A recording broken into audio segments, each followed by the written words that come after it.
There's an unprecedented amount of control by the customer audience. And any marketer, any shepherd of a brand has to be willing to give up that unprecedented amount of control without losing the structure, without losing the ability to create coherence in the marketplace around the messaging, consistent exploration, examination of the theme or themes that are important. Hmm. And I think that the area of control is game. I think that game structures put into play allow for the collaboration. And you know, as an improviser, game is a big deal. And there's theaters that are known as game-oriented theaters. Upright Citizens Brigade is a game theater. And Right. if you go there to learn, their teachers will talk to you about what's the game of the scene. Hmm. Others like Groundlings, where my son performs, are more, let's say, character oriented, and others are oriented toward the Herald or whatever. But game is, I think, a key, and part of my contribution to quantum storytelling has been to define a relationship between game and story, and use game as a story engine. What I did, I had the Gap brands as a client when I was teaching improv for business. Uh-huh. And I wanted to communicate this concept, and I had some very savvy improvisers working with me as my facilitators. And I wanted to define game, so I defined it.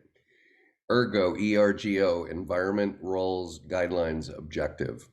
And so there are three constants to this idea of game, the way I express it.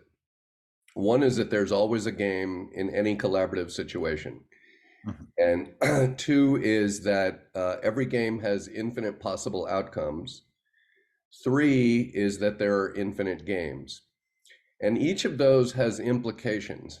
So the first one is if you're in a collaborative situation, even you and I here, right?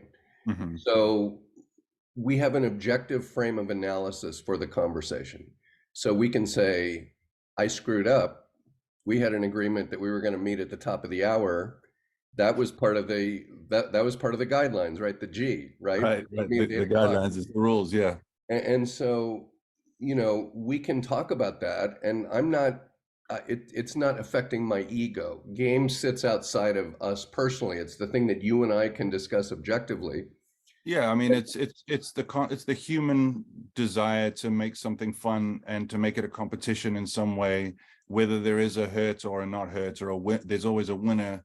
There can be multiple winners, but that's the thing. And and you can make the rules out of anything. Like you sit with your nephews on the beach and now it's suddenly throw the stick and who can hit that stump with the stone. 100%. Spend 5 hours doing A it and then hundred declare percent. champion.